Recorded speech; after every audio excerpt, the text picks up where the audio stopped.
cette démarche, dans une démarche transpartisane. Mais ça va demander un travail, d'abord parce qu'il faut poursuivre les consultations, qu'on a besoin aussi d'expertise sur le plan fiscal, juridique. On a besoin de valider un certain nombre d'intuitions, de constats. Et puis, ce qui nous a été remonté, parce que le travail d'enquête, c'est un travail à partir de témoignages. Et aussi, nous ne sommes pas des universitaires. On ne fait pas la même chose que des universitaires. On fait un travail parlementaire. Mais ce travail parlementaire, pour moi, il n'est pas achevé. Il y a la phase de commission d'enquête et puis maintenant la phase plus législative. Voilà, je donne un peu mon sentiment. Mais Madame la rapporteure a sans doute déjà dit des choses, mais elle peut peut-être compléter. Oui, merci Monsieur le Président.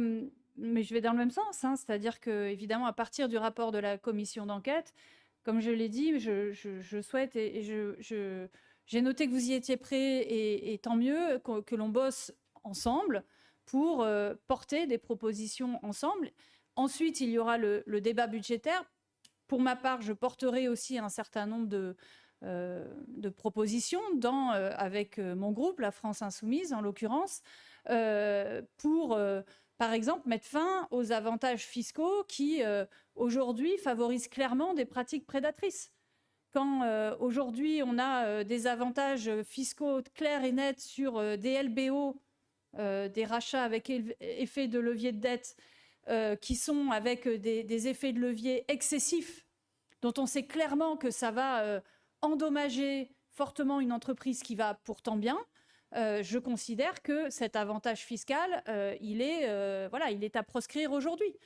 De même qu'un certain nombre d'avantages fiscaux, par exemple pour les carried interest, y compris dans le cas de pratiques prédatrices manifestes. Donc il y a aussi des propositions qui pourront être portées dans le débat budgétaire et ensuite il y a aussi, je l'espère, un certain nombre de propositions qui pourront alimenter le débat de la campagne présidentielle. En l'occurrence, plus globalement aujourd'hui, c'est la question de la finance contre la production. Parce qu'on a aujourd'hui une finance ultra prédatrice qui se développe fortement et dont on voit les effets extrêmement délétères. Je veux dire, il n'y a pas un seul mois qui passe sans une entreprise de taille conséquente qui est accaparée ou mise en faillite par un fonds d'investissement ou un family office ou une société de gestion, c'est-à-dire cette nouvelle finance qui est en train de se développer massivement, comme je l'ai dit, et qui concerne au moins 2,5 millions d'emplois. Là aussi où je suis...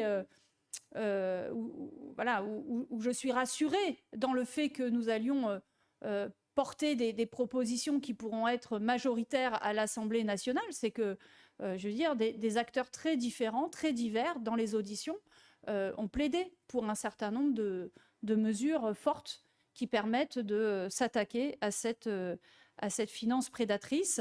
Et je finirai en disant qu'il y a notamment, et j'en ai pas parlé, une proposition qui me tient à cœur aussi, qui est celle d'un renforcement drastique du contrôle des investissements étrangers. C'est-à-dire qu'aujourd'hui, le contrôle des investissements étrangers, il y a énormément de trous dans la raquette là-dedans.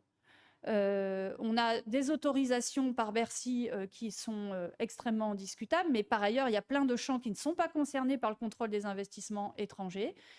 Et par exemple, Atos, première entreprise numérique de France, pilier de la stratégie de la souveraineté numérique française, il n'y a eu aucun contrôle des investissements étrangers, alors qu'aujourd'hui, 30% de fonds spéculatifs étrangers ont la main sur le capital d'Atos. Donc là, typiquement, je veux dire, je ne vois pas comment une grande majorité à l'Assemblée nationale ne s'interroge pas sur une telle situation qui, de mon point de vue, est dramatique pour la souveraineté nationale.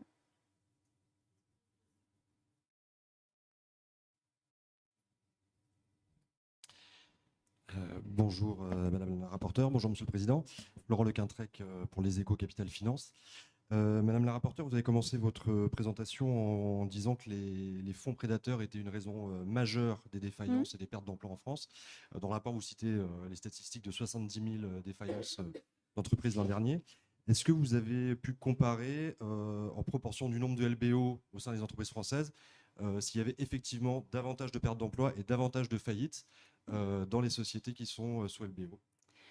Alors, on n'a pas eu besoin de le faire dans notre commission d'enquête parce qu'il se trouve que la Banque de France a sorti une note peu connue, en tout cas dont nous faisons écho fortement dans le rapport de la commission d'enquête.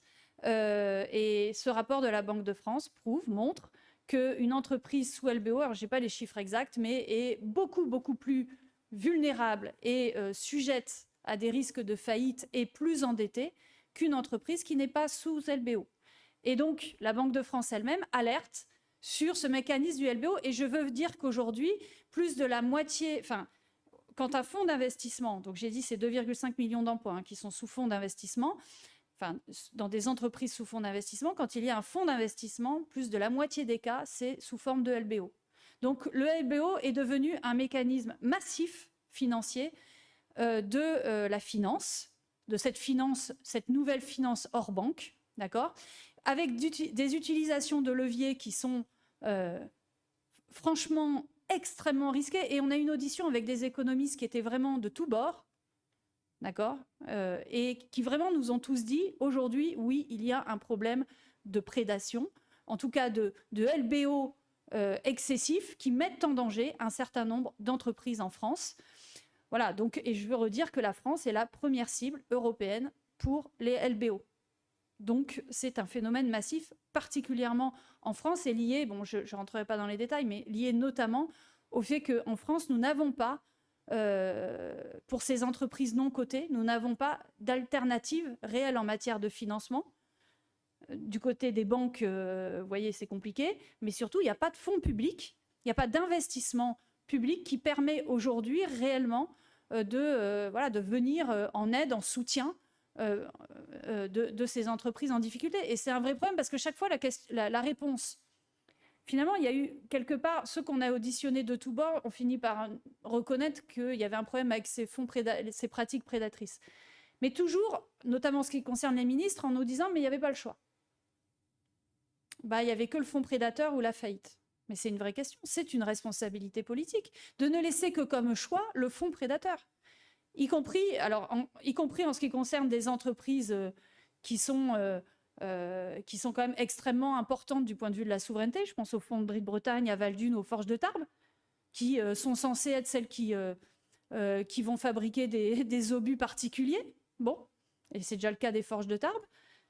Et y compris dans des entreprises qui vont bien aujourd'hui et qui sont censées être des fleurons de l'industrie française ou du numérique français. Voilà. Donc, voilà, je veux dire qu'aujourd'hui, il y a effectivement la question le LBO pose question, particulièrement dans le contexte d'aujourd'hui.